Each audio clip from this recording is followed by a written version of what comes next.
Posehn. I used to have a podcast where I played Dungeons and Dragons with a bunch of my friends. I missed it, so I decided to make a new one. It's called Brian Posehn's Nerd Poker. It's myself, a couple of my buddies, Blaine Patch, Dan Telfer, Ken Daly, an occasional guest or two, and we're going to be playing in a new setting, my dining room. Each week you'll hear my wife, my son, my dogs, and we're going to be playing in a place that I love and playing the game that I've loved half my life, Dungeons and Dragons. We've got 5th edition, and we're ready. So are you ready? Here's Brian Posehn's Nerd Poker. Hey everybody, you're listening to Brian Posehn's Nerd Poker. I'm Brian Posehn. Hey friends. Hi, I'm a friend of Brian. Oh God. A friend of Brian's dropped Dan, the phone. Blaine, thing that dropped. Hi, people. Hi. By the way, remember to check out fucking Elderwood Academy / Nerd Poker. Because they gave us cool stuff. I don't know Yeah, why it's really I cool. couldn't form any of those syllables just then. Yeah. But I think For it's. the, I was trying to look up our Patreons on the website while It's I episode talked. 29 people are listening to, right? Yeah. That's a lot of episodes Yeah. for this campaign. Wow. lady. Oh my god, I had one asshole. on Remember when Twitter we had be like, sound issues? Oh, listeners still remember when we Yeah, had sound yeah. issues. Yeah, I always have sound issues. I did a Twitter poll where I was like, "How do you think this campaign is going to end?" And I thought I had 3 fun options for the poll. But one Yeah. guy replied to the tweet and was like, "Man, it's been fun, but it's got to end somehow. I mean, hurry up! It's gone on long enough." And I was like, "This is the shortest campaign Nerd Poker has done. Still, what are you fucking? Oh man. What kind What of do you, what, Maybe he what, doesn't know what D&D is. piece of shit idiot?" What? Pope's a Nazi. No. Yeah, but yeah, I was like, what? Who plays D&D and is like, I hope this just is over. Jesus. wrap it up. I've had about enough of these Star Wars. Star Wars. Thank you, C. Sean Longstreet. I saw Sean Long. Go, Sean Sean. Longstreet, go. Thank you, Beer Belly. Thanks, Beer Belly. Thank you, Beer Belly, for keeping Thanks, me warm Brian. at night. Thanks, Sean Trill. Thanks, Sean Sean. Trill. Thanks, if Sean you Trill. can't sleep. Thank you, A. Folky. Thanks, F Folky. OULKE. A Falky. Falky. Thanks, Falky. A. Falky. A And- Falkai. And you know what? I think Thanks, we may A. have already said this one, but it came up again in the randomizer, and thank you, Skeletor's dick. Skeletor's dick is a bone. If we haven't said that one already, I'm just extra grateful for Skeletor's dick right now. I don't remember that, and I would really remember Skeletor's well, you dick. know You what, can see, Skeletor's dick. ladies you and can gentlemen, see how my pelvis is wider to allow a child to pass through. this birth episode canal. was Ah. brought to you by Skeletor's dick. Loyal subscriber since June. I wonder if Skeletor can suck his own dick. Probably this detaches, right? Yeah. Detachable pull his head Skeletor off. August, dick. loyal subscriber since August. Detachable Skeletor So dick. he knows it's that Skeletor's dick. Wait, what? Hey, man, I'm going to need that back. I went to a party, and I lost my Skeletor dick, so I went to... So That's my Skeletor dick and El Segundo. Hey, I can't find my Skeletor dick. Can somebody call me? Somebody call me so I can. I think at least my ringer should be on. Find my Skeletor dick on your phone. What happens in episode 28? all right, so Send this one here. you guys encountered some obsidian dwarves that rose up out of the ground when you were trying to head to the city of Glorindan, the dwarven city, and you met someone at the gate, Queen Grizma, Queen of Glorindan. surviving heir of Glorindan, and she's welcoming you down to her shop. And She says granddaughter she's- of Baris. yeah, you distant descendant of Count Baris, If you will. who, although appears much taller, appears much younger than Grizma, is in fact her elder, and yeah, She's walking you down. Bet the that stairs. hurts. She doesn't think much of him. I haven't heard the last 12 things I've said. So, yeah, she takes you down. Going shopping. You see there used to be some sort of common area. There's some torches lit. Everything is pretty clean, but very empty. You don't see any of these other dwarves that she was talking about. You feel like you're sort of fastidious.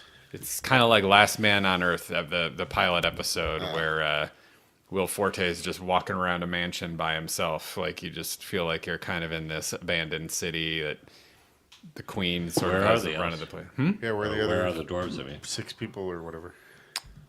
She says they're deeper in the depths.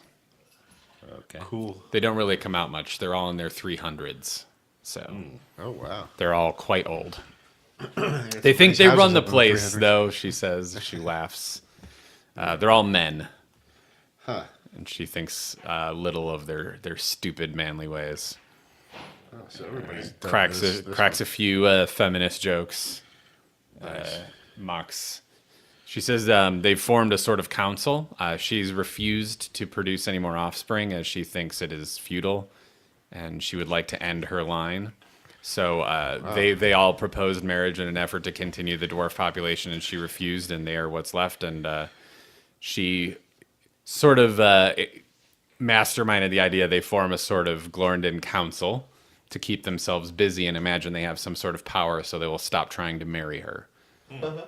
So one of them is a powerful sorcerer, but the rest of them are... Are any of them psychotherapists? no, but there's a postman, a leather worker, a tailor, a gem carver. They're all pretty boring guys and one sorcerer. But most of them are, by sheer luck, the surviving dwarves of the city. The rest died out well over a century ago. Jeez. Why did they die out? Just because... Why? Did you This see was the before- obsidian outside? Yeah, what caused that, actually? There was a great battle in which most of her people did not survive. Who did they fight? A dragon. Oh, so you burned the ground. Those are tough. Yes. Yeah, got it. Yes. And cursed it somehow, it seems. It was an undead dragon. Oh, neat. It was a soldier in the Demolith's army who wanted to flush the dwarves out and succeeded. So she, the whole thing was rather fitting and full of hubris, and they were lured out by treasure. But you basically. came up with that before someone else did. Undead dragon. Huh? I bet you came up with the undead dragon idea before someone else did. Oh, before Game of Thrones? Yeah. Oh, yeah. Oh, yeah. Awesome. This was written into the campaign well before that season. In fact, Nice. She tells you it's still out there somewhere. Oh, shit. Those are problematic. Well, Gago says, we actually encountered like a drake thing. A skeletal drake, remember that shit? yeah. You mean the Italian rapper from Degrassi? No, that was Spike. Gago referenced that thing the first time you went through the mists that you destroyed. Yeah. And Grizma says, oh, it's much bigger than that. That must have been one of its servants, though. You may have just barely missed an encounter with it. Good. It has a whole nest in the mountains. Oh, shit. More stuff to worry about. But yeah, the Demolith wanted to wipe out My hands are full already. the dwarven population, and for the most part, he succeeded. Oh, God. He lured them all out and massacred them at the steps of Glorindan. I think you should get back to fucking and bring back this beautiful city you have. She laughs and says it's been quite some time since she was able to bear children, but Great. she's I can't bear him in a restaurant. You know what I mean? long since come to peace with the idea of ending her line. Her what was a rocky place where mice She says she's in her 200s and Full of cobwebs and dead mice. Hey, one of them might be Stuart Little. Maybe they have like a little family and they wear vests and stuff. See, I just pictured Willard. So she leads you Fred to Willard? / Ben.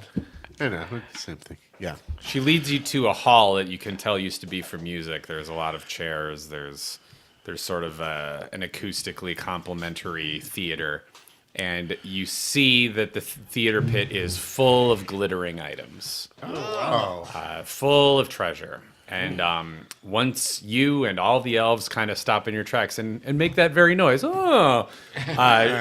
she turns on her heel and wheels around and says, whoa, whoa, whoa, whoa, whoa. Let's be clear. This is a shop, and the only reason I let you down here is because I think I can take any of you very easily. Yeah, we get it to shop. We know we're shopping. We knew we were shopping. So that's why I don't permit scruff like those drow in here. Yeah, those guys were they think losers. They think this city is a graveyard only. Sure, it's a graveyard, but there's still people here that call this city a home, and it'll be a city and not a tomb until the last of us dies. So, what is it I can interest you in? I'd like one of those vibrating chairs that they have at Brookstone. That would be great. I'm kidding. Do you have anything that is good to fight vampirism? She strokes her chin and says, you're not here to kill Barris, are you? No. He's still... No, I mean, he's... Barris is going to help us. She laughs again and says, there's no way Barris is leaving this city. The coward is worthless. If you think he's going to help you, you've severely underestimated how much of a puss this guy is. Whoa. All right, well. Boy, it's going to be a great Christmas. Yeah, he said he would. Gago is definitely laughing at everything Grizma says, and Grizma says, okay. As long as you're not here to kill him, I would still defend him. Pile of trash that he is, so... It seems like you love him. I defend him with much regret. Part of me wished that he had died in his castle, but he came here, tail between his legs, defeated, weeping, begging for forgiveness. Look, I get it. He's family. You love family, don't you? I love family. All my friends, they're family too. Yeah. I don't got friends. What about enemies? I got enemies. I got plenty of those. Yeah. But I like to, sometimes I like to make friends. What about with them. acquaintances? I make friends with them. Acquaintances, I don't really talk to them much. Roll a charisma check. Anyone who wants vampire fighting gear.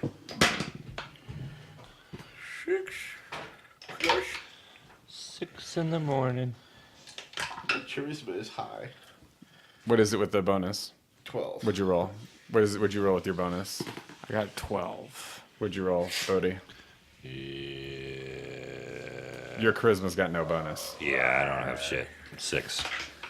So she sort of shrugs and says, "Oh, I think you three look powerful enough for vampire hunting. I don't know if anything in my pit of treasure is treasure as much as what you've got on your backs."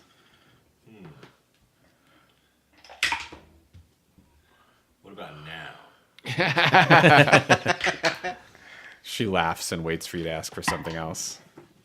It looks like she has a lot of stuff in there, Yeah. but that she's gonna either wait for you to be specific, or Okay. you don't know if maybe the vampire question put her on her heels a little bit, and you might want to keep it a little more simple. But it was maybe a touchy subject. Well, we could She use knows any kind of thing that would aid us in battle.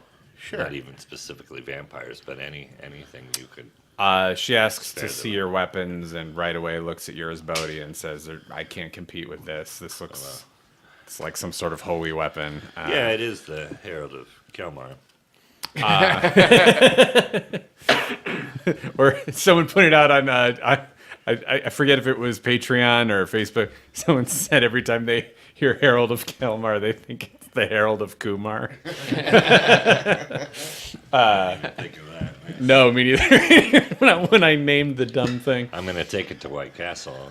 I know There that you go. much. Yeah, she says she's got some sliders if you want some sliders. No, Twee and Tom, she says, what kind of weapons are you looking for? Powerful. She says, boy, you're being real vague. I have. You know what I'd Your like? I don't dreams have very seem powerful real weapons. weak.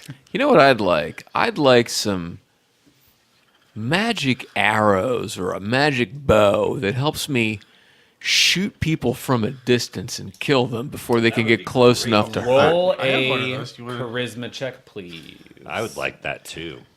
You gonna buy mine? I just have a proficiency. I have gloves. What is it? Specifically, you roll a charisma check, Twee. Oh, my braces. That's what it was. A 9.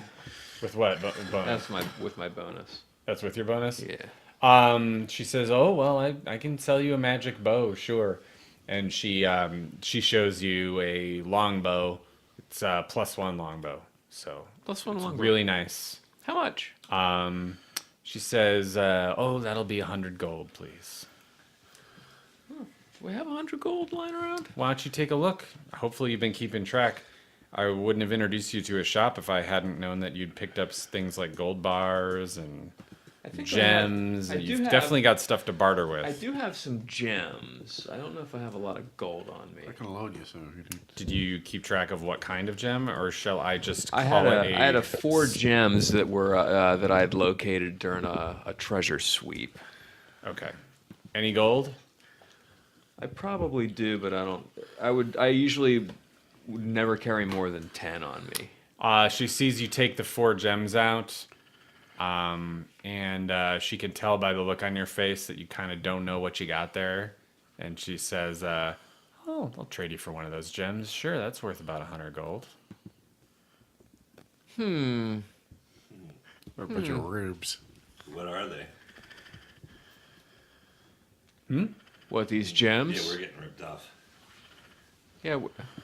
You like which one of these gems do you like? You pick. There was some way to know the real value. Can I Shazam these gems? Huh? Can I Shazam these gems? No. Hey, you know what? I'm gonna keep looking around a little bit. She says, "All right, well, offer stands." She sets it aside and looks to you, Tom, and says, "What can I interest you in?" I would like a better sword. Okay. Here's my sword now. It is lame. Let me see your sheet. I want to see exactly what you're packing. Short sword. You've got standard 1d6 short sword. Great. Roll a charisma check, please. All right. But I warned you. 16. She smiles and says, "Oh, absolutely." And she brings you a short sword that is a very long, fine blade, but it's got a light handle and it's very needle-like. It's kind of like a how do I put this? Like a short sword usually has a thinner blade because it's meant for a swift cut. This has got very long, very thin, almost it looks impossibly thin. And it's got a golden serpent on the handle. She says, "What kind of gold do you think this is worth, young man? Young demon." What does that serpent do on the handle? Is that It's part of the add to magic in effect? it. I like it. What do you think it's worth? You tell me. 75. 75 it is. All right. How much gold do you have, Tom? I ain't saying. As your dungeon master, I think I'm allowed to know. 94. Yeah, she doesn't know this. You have 94? Great. So she happily hands it over for 75. I have 54, by the way. 54 gold? Yeah. Okay. Still not enough. No, well, you rolled real low on that charisma check, and she is a dealer. So, she looks at you, Bodhi, and says, "Again, I can't outdo that sword, but I'm happy to help anything." Some sort of range weapon. Thinking bow, crossbow, something unique. Yeah, something unique. Roll a 20.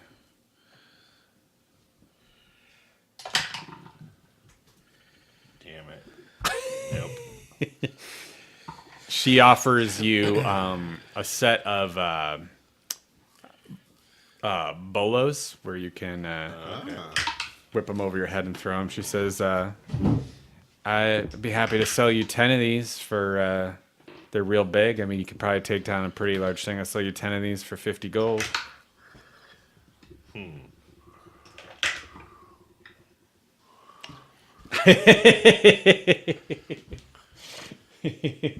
never used those before. I don't know. She says, they work. I'm not selling you trash. Are they magical? Nothing here is trash. No, they're not magical. Mavis just came in to say hi, everybody. Hi, Mavis. By the way, if you guys have seen the viral video of a squirrel trying to bury a nut in a dog, that is the kind of dog Oh, right, Mavis right. is. And Mavis would let that dog do that, or Oh would my let that squirrel god, do Berenice that. She's got mountain that dogs are the fucking nicest animals in the world. really good temperaments. I know a guy who got arrested for trying to bury a nut in a dog. Jesus. Ken, you had to ruin this wonderful animal lovers moment. That's exactly what I brought into it. Don't listen. Did you see that movie, A Dog's Penis? Oh my god. Don't listen, Mavis. But I saw lipstick. Tell me, Bodhi, what do you think? The Queen's made you an offer. I guess I can get more gold later. Sure. Great. So she takes 50 of your gold and gives you 10 of these bolo things that you could use to potentially smash somebody from a distance or trip them. They're going to do 1d4 damage and have a chance. All dogs go to University of Arizona. A chance to trip if you or entangle if you want them to. But the entangle would only last one turn tops. All dogs go to Lake 44 Havasu. gold Let's do that points, or gold pieces left. So 10 boas. What do I notice anything cool Lay about my down. sword? Hey, lay down. Checking it out. Yeah, you get a look at your sword, and as soon as you put it in your hand, Lay down. you feel there's definitely magic in this thing. It's gonna go ahead and be it's a special custom sword that I cooked up for you. So you might want to write this down. Yeah. All right, this is gonna work in a real fun way All right. that I think you're going to enjoy. All right, because you rolled high, my son, and you took a deal. Oh, yeah. So this guy, when you roll your 20 to attack, if you get a success, you're gonna roll a 4-sided dice. Okay, you get to roll another 4-sided dice for every number on that 4-sided dice. Oh. So if you roll a 4, you get to roll. that much more So you can do up to 16 damage. damage. Nice. Love it. But it's kind of random. Yeah. It also it has a chance if you get a critical to cast a spell as it connects. That will be a surprise. Okay. So you want to keep track if you roll a 20 while swinging this thing, because I will say it will do a massive amount of damage if you roll a critical with this thing. So if it sounds like it could potentially go real low, because it could just do like 1 damage or something, it's because there is a chance to do a massive amount of damage. So thin blade, there's that to keep in mind. It's almost more of a dueling weapon. So the roll for damage is a 4-sided, but it can turn into 16.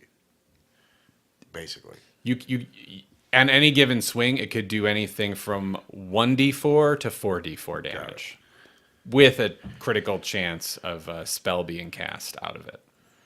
Awesome. That's super cool. She looks to all three of you, but in particular Twee, who has not made a purchase yet, and says, "Anything else? Anything else?" Do you have anything else, like not maybe bow related? Do you have anything like magical lying around? I don't know what I'm looking for. I'm just Look at that kind of pit shopping over around there. for. It's full of magical items, but you got to tell me what you want. I'm not going to tell you everything I have. It's part of how I part of how I stay alive down here is not revealing everything. You know, I like to stay quiet. I like to stay quiet. Do you have any shoes I could use? Keep my feet warm and also help me sort of get around without drawing a lot of attention to myself. Roll a 20-sided charisma check, won't you? 9. Not doing very good with this woman. She says, sure. I mean, I've got some shoes I'll sell you that'll add some stealth. And you take a look at what she's offering you, and it looks like you might get like a +1 stealth bonus to it. Yeah. She offers it to you for 80 gold. I take another one of those gems off your hands. She's got some high prices here. Well, when you roll low, she sure does.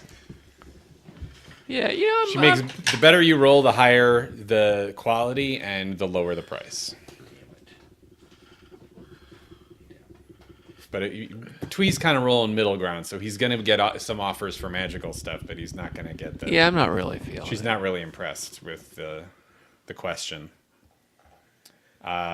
She'll go one more round with you two guys. Oh, do you have any lockpicks? She says, lockpicks? Yeah. You're not going to use them on my door, are you? And she laughs and says... After he shoved it open? She says, sure, I've got lockpicks. No need to barter at all. How many do you want? I'll take like 20. She says she'll sell you 20 for like 10 gold. You got 10 gold laying around. I'll give you 5. Do a charisma check. Yeah. She says, sure. All right.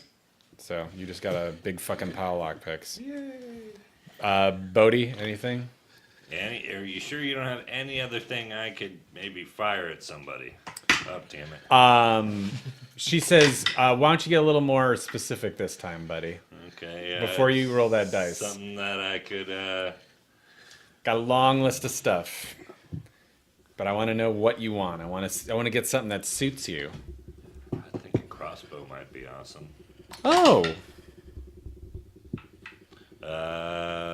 Charisma. Well, it's a 12. You have no charisma bonus, so it's whatever the dice says 12. is your roll. 12.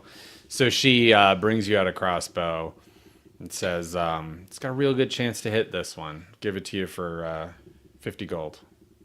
Don't have it. I have 44. She says, tell you what, I'll let you have it. You've been good. You give me a lot of gold. I like the gold. All right, then I'm out of gold. So you've got a crossbow. She throws in a 10 bolts. Okay. +1 chance to hit. All right. Let's earn some gold. I swore one of you had a gold bar. Maybe that was in a bonus episode. Yeah. But Twee, she looks at you, and even though she's given you just as many chances as everyone else, you still haven't bought anything off of her. So she goes, last chance. I'm good. Nothing? I'm good. She kind of squints at you and says, all right. She goes over to the elves. They just stock up on basics. They find the whole experience to be a little uncomfortable, so they just buy some rations. She's got plenty, just old mushrooms dried up from her stores. Yeah, not pleasant, but everybody feels like they need some war rations because they could be marching across the continent.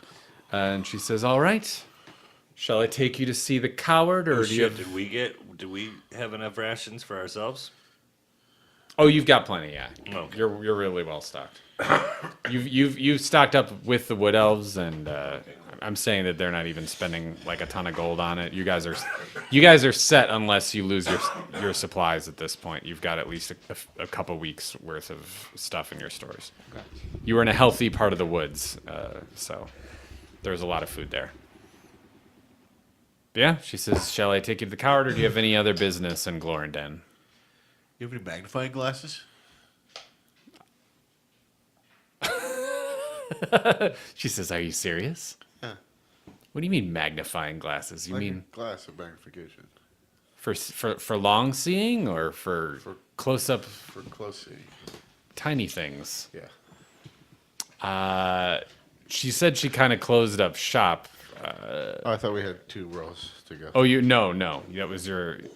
So if you want to roll a charisma check, you can convince her to reopen the shop. Yeah. Give it a shot. What's your bonus? 4, 6. She raises an eyebrow and says, "Well, let me see what I have." Roll one more time. See how good her offer is. Oh shit! All right. So she says, "Oh, just wait. She brings back this little tiny thing that looks like a scarab, a bright metallic scarab with.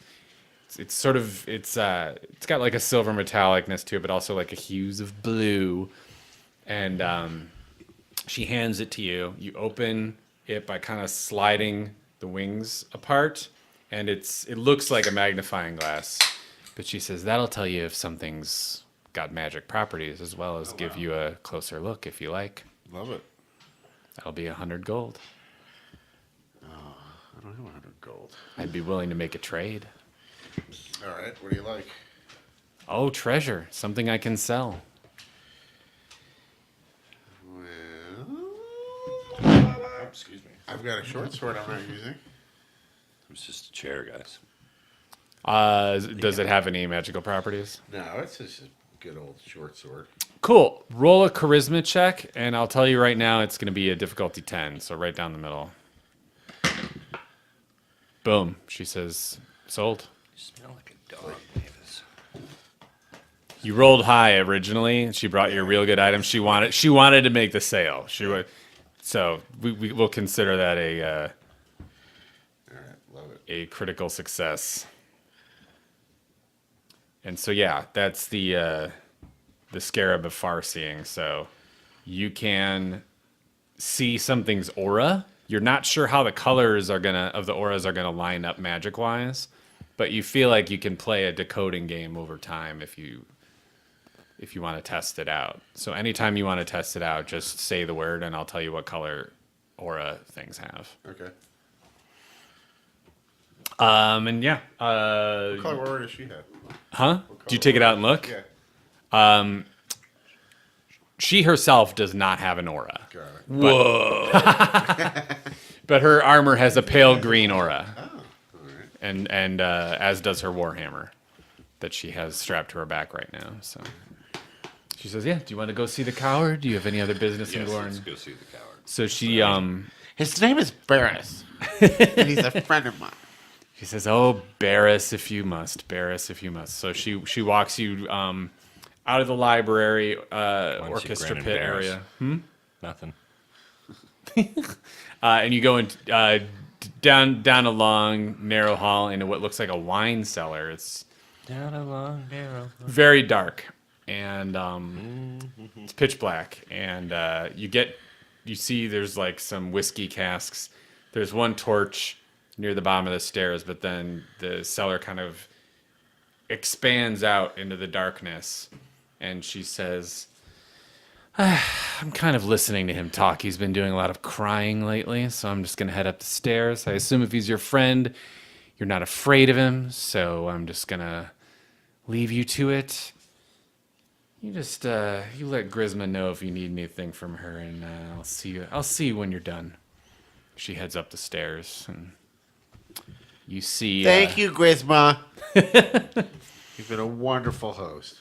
You see after she leaves, far down in the cellar, 2 very pale red lights light up in the dark.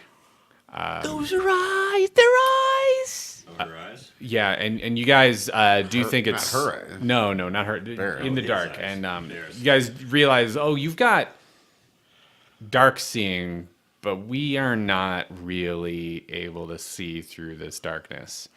The elves are kind of smushed together in the stairwell, and they just... Oh, I would love that. Thank you. Dangling me a black cherry soda. Goddamn right. Dang, Dr. Brown. Dr. Brown's good. Dr. Brown. So, Forenmeyer says he'll. Since 1869. Nice. High five. Hell yeah. 69. Forenmeyer says he'll speak for the elves and sends the rest of them up to wait with Grizma. So Forenmeyer hangs out with you three and says, yeah, it looks like your friend's hiding in some magical darkness. I don't know why he's not talking. What do you want to do? Hey, Barris. We've missed you. The glowing red eyes get closer, but you still don't hear anything. And Is there a filter we could use to like get rid of the red eye? I'm gonna look through the magnifying glass. I'm gonna look through the magnifying glass. so you open up the scarab and look through the magnifying glass, and sure enough, you see a dark red form in the shadows. You can't make out what it is. It's only a silhouette. Is it humanoid? Is it It's humanoid, and tiny? it's about Bodhi's height. It's real tall. Is that how tall he was? Yeah. Oh, okay. Oh, right. Yeah, he Oh, was 'cause he's kind of his intimidating. fake form. Yeah, he was a magically heightened dwarf. He basically looked like a Goliath. All right, let's go over It's to us, Barris.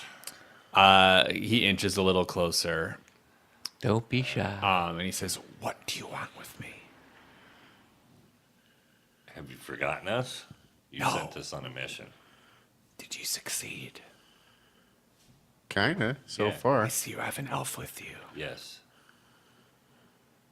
What do you want from me? Why are we whispering? Yeah, you have to come with us to finish this.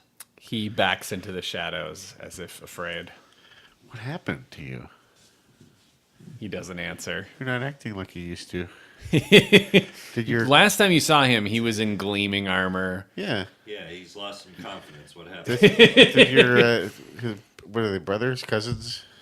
The other vampires. You hear weak. You're weak. So weak. Well, can we heal Why? you? What do you need? Blood. Hungry. Yeah. Shit. Let's take up a collection. Oh, our blood? Yeah. He's not going to drink it directly from our Okay, bodies. Yeah, sure. Okay. We're just A little going to bit. fill his skin with some of our blood. And then do you have any alcohol? No. I'm going to get lightheaded and get drunk. Well, there's what is there, 4 of us now? So this is 4. Gago's fluttering around and says, Gaga. "Hey, I'm not used to being the smartest one in the group. Yeah. I really feel like you guys are dumbasses right now. You know there's a dead drow, like, not that far away, right?" Oh, yeah. I Well, like giving of myself to my friends. But Yeah, all let's right, go grab the- we'll go, grab we'll the go get the drow. draft. We'll be right back. Not the show. He- the guys. The eyes back up and disappear. all right, we're bringing you something. You head up. Hang tight. Grizma laughs and says, "Oh, you're taking away my scarecrow. You know that was gonna keep the drow away for quite some time." You have 2 left. Actually, no, they got pulled down under the rock. But she doesn't really care. She actually tells you as you drag the corpse inside Glorindan that she trades with the drow sometimes, just the ones that are nicer dressed. She doesn't like the scruffy looking ones. Yeah. Well, I hope this will help you Check your out. judgment. Oh, little Barris, you poor little weak little She guy. says she trades with drow and high elves. Sometimes the high elves actually make it all the way to her. So.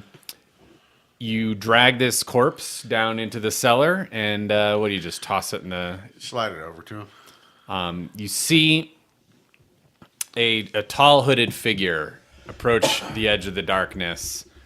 It looks like it's just wearing rags. It's got very long, gaunt-looking fingers. Don't like what It grabs the body Don't and like it. drags it into the shadows, and you hear some very horrible crunching noises and slobbering noises expected. and squishing. I'm actually pretty good at doing horrible noises, so Okay, yeah. ASMR fans, make sure to turn up the volume on your iPhones and car stereos right now.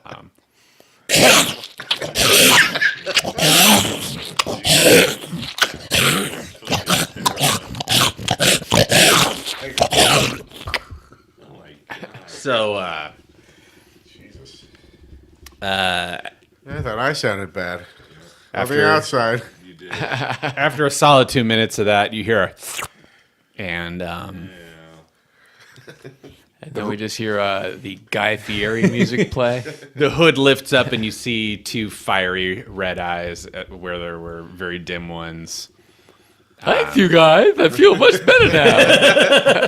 No, that was Count Amelegda. Oh, right. Sorry, got my counts mixed up. Barris stands upright. He walks out of the shadows. He takes his hood off. He still doesn't look like he's in great shape. He says, "Thank you. That was delicious." Thanks. I think her name was Arby. He says, "I suffered a great defeat at my castle. You got beefs?"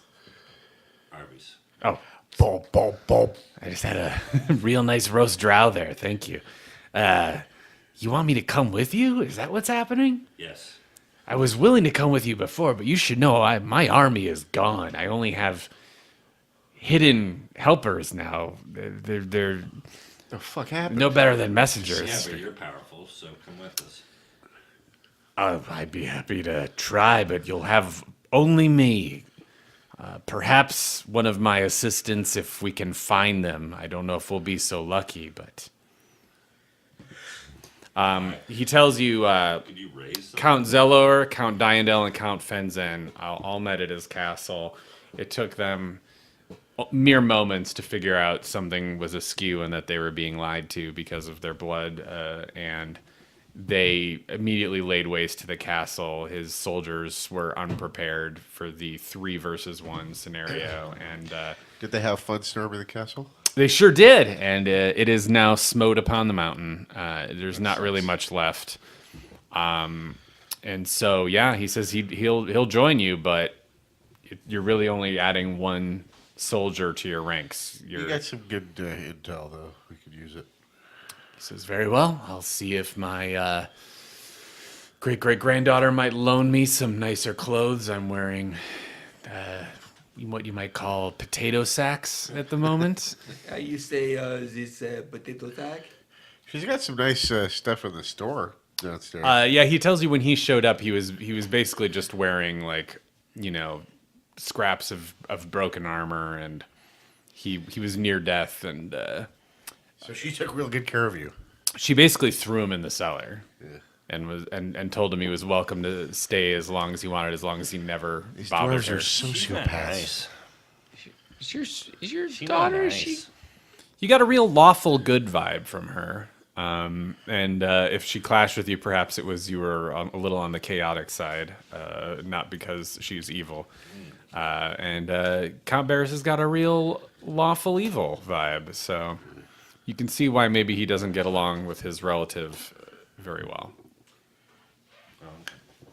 So, yeah, he goes upstairs, and Grizma is gonna actually do a charisma check. Charisma. She doesn't panic, but she's horrified. She has not seen Count Barris in any form other than a scrawny ghoul, basically. So now that there is this 8-foot-tall warrior in front of her that she knows somewhere inside is a dwarf, she grimaces and braces herself as if she could be attacked when you come up from the cellar stairway. Good. And Barris kind of, even though he's very tall and very muscular, kind of looks at you guys and says, "So, some talk about maybe hooking me up with some armor or weapons or..." Yeah, well, let's talk to your descendant. Yeah, your granddaughter seems to have a nice stockpile here. She says, I've got some protect from the undead items if you gentlemen are interested. Sounds good. Not sure he could use it without catching on fire, but No, he could not use it. Oh yeah, he is. He's a vampire. she makes it pretty clear you guys would have to roll a really high charisma check to do any more trading with her. So if anyone wants to make a 20 difficulty, I will try. give it a shot. She's not dealing with you, Tom. But that's 9 plus that. 19. Oh. What's your bonus? That's with my bonus. Oh, god damn it. So close. See if you can roll a nat 20. Not Nope. 20. Foreign is going to give it a shot because he didn't really buy much, but he sees the giant naked-ish vampire and kind of goes, nope. And Foreign then turns to Gago and goes, look, you little maggot, do something. You're useless. And Gago goes, all right. Hey, lady. Come on. She shakes her head. Says, I'm not selling anything to you for that monster. But it's for the greater good. She says, I'll tell you what, there's an old barracks deeper into the city. I can't make any promises. There might be something there that'll fit this idiot. But you're welcome to go scavenging if you want. Yeah. Let's go try. So you guys head back out of the area by the top of the cellar, back into the main hall. All the elves are kind of hanging out there. Grizma gives you directions to head deeper into the city. There's a pretty obvious main street that goes through this place. Everything's clean but abandoned. You head down some stairs. You realize you have no idea where those other elderly dwarves are. Yeah, we'll find them, hopefully. But you only have to travel for a few minutes before you hit the barracks. Why don't you guys do an investigation check? So check out your investigate. I've got your investigation modifiers. Tom, you have a +4. Bodhi, you have a +0. Twee, you have a +3. So just tell me what your numbers are, and I'll tell you what all three of you will find something. 14. Okay. Without the modifier, so 17. Oh, excellent. I got a 17. You too? Great. 12. Beautiful. Okay. So you find some decent boots, Tom, that'll fit this Hulk. Barris? This Hulk. My friend Barris. Yeah. Armored boots. My buddy. Blaine, you find a really, really, really big sword. It doesn't look special, but it looks like something that a really stout dwarf would have to wield, and Barris picks it up. It looks kind of like a butter knife in his hand, but he's like, this'll do. And Bodhi, you find a real nice chest plate that he can throw on. None of it's too special, but he's no longer vulnerable. He no longer looks like a pauper wizard. He looks like a proper warrior. So Thank God we've armed and armored this vampire. Good job, guys. This will not come back to bite us in the ass and leave fang prints. So, shall we fast forward a little bit? Yeah.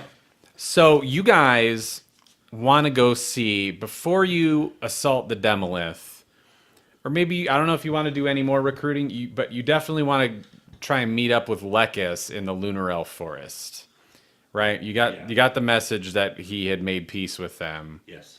and you might be able to increase your numbers a little bit. So, Makes sense. you guys head west across the waste, and it's a little difficult because the way you came means passing Count Barris's castle. So it's pretty rocky, but you guys don't really have any trouble. There's some mountain paths you can follow. You're not like walking at a 90-degree angle on the mountains. So all the elves make it. Yeah, you're kind of going through this pass. Oh, I so see. It's not too bad, but you got to exit this way. Okay. So you pass the castle, and sure enough, it looks like somebody took an ice cream cone, turned it upside down, punched it, and set it on fire. That's what's left of Count Barris's castle. It looks seriously fucked up. Like it got sieged like a motherfucker. And you realize, there are 2 other vampires out there, and you have no idea what kind of troops they have. Forenmeyer reminds you Count Zelor was only half defeated. You defeated his warrior half, but there's still a mind flayer brain in his castle, and possibly siblings. So there could still be headless mind flayers floating around looking for you, as well as other members of his army. You technically have not just met the mind flayers with no heads, but also a giant ogre that was armored and wielding a huge stone club. So there could be all sorts of monstrosities in the hills and forests looking for you.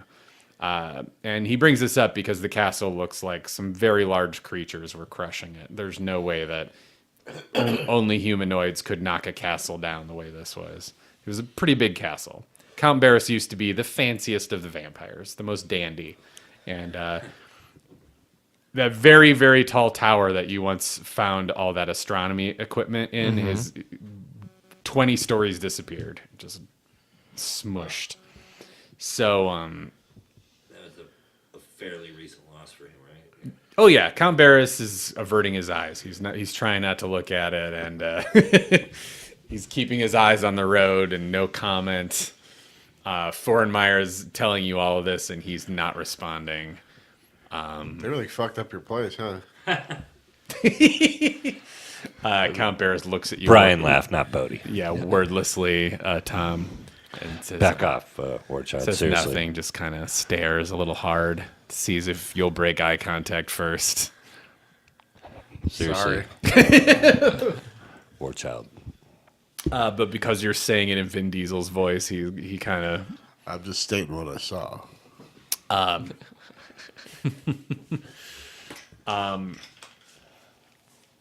So everybody, really quick, do a perception check, would you please? Twee, you've got a +5. With Bodhi, a you got 5, a 19. +0. I rolled an ampersand. You got a +9, Tom. I just got a 10. Oh, you rolled a fucking ampersand? Perceive the shit out of whatever we're perceiving. Oh, this is real fun what's about to happen. Oh, buddy. Okay, so that worked out so perfectly. As you're marching through the mountain pass, you notice something interesting. Count Barris decides he didn't like your comment, Tom, and he's going to ride his spare steed from the dead elf that was coming along with you in front of you. He's going to pull a little power move. And as he does it, you notice a little something on the chest plate that he's wearing on the back. There's some kind of insignia very deliberately welded into the metal, and it looks like this. Yeah.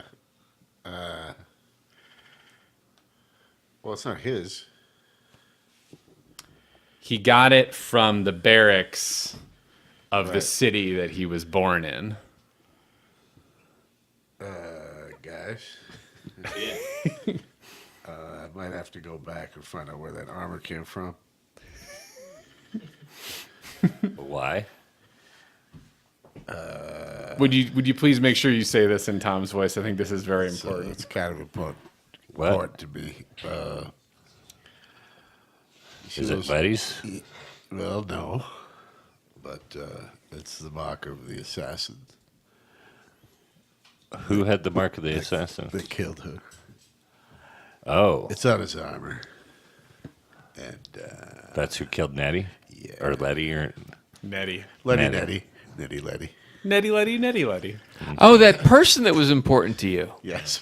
That Oh. lady. Oh, this is probably very My old affecting lady. you very deeply. Yes, I'm kind of upset about it. Everyone's still marching.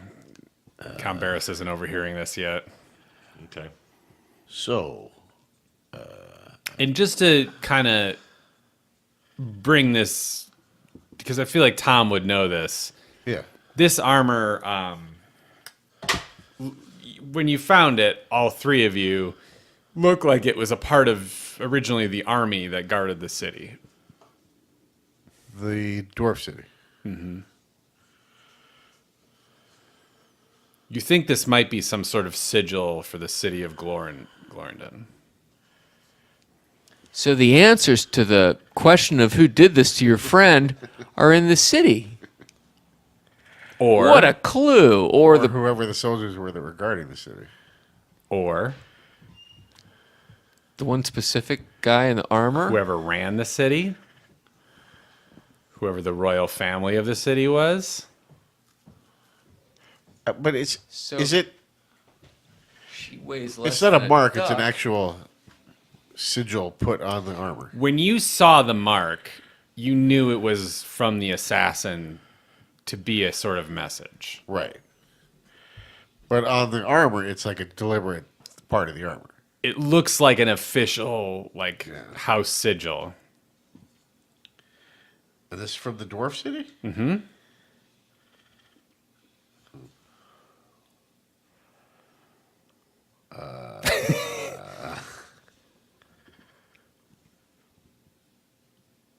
Does Barris know anything about this armor, this mark? Do you want to ask him? Yeah. Hey, Barris, what do you know about that? What do you know about that mark? That sigil? That mark? Oh, that's the royal mark. That's the Greycragg sigil.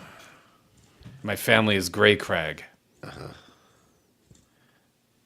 Who's left in your family? Just you? Just myself and my great-great-granddaughter, Grizma. Oh, her. I ruled before she did. I abandoned my city. I gotta work on this. So, you run through your head what that means exactly. Well, but is there... Count Barris was the ruler of that city about 600-700 years ago. Okay. Grizma is about 200 some years old. Has been the only of her line for at least 100 years. Yeah. And you don't know what year you arrived because of the way time slips when you approach Amynna. Huh.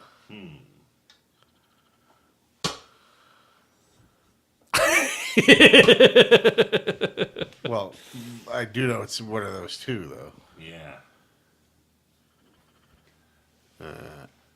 Or maybe someone in between. You're not sure. Was there someone in between? How you want to ask Count Barris? Was there someone in between? What do you mean? You and Auntie Griselda. From when I ruled the city to when she did? Yeah. Oh, perhaps. I stopped paying attention to their nonsense after I abandoned them. I did send the dragon to destroy their city, I don't mind saying. It was a necessary thing. That's interesting. He sent a dragon to destroy his... Well, I had to gut the population. It was an order from the Demolith. Count Fenzin told me I was the only native to Amynna. I had to break my connection to the mortal land. Well, I think He still has no idea your backstory. No, I know. I don't want him to know it. Oh, I won't. Then I won't say anything. No, don't tell about me. Let's just keep going and see what happens. Yeah. Yeah. It's probably about that time. It sure is about that time. I would think that there would be a good time for some sad Bruce Banner music to come up as you're sort of walking and thinking and thinking and walking and walking and walking and thinking and thinking. You approach the edge of the mountains, and you even find the clearing where you had a standoff with the Lunar Elves, and you see, the blackened remains of a forest that Twee set on fire a few days ago. Good times.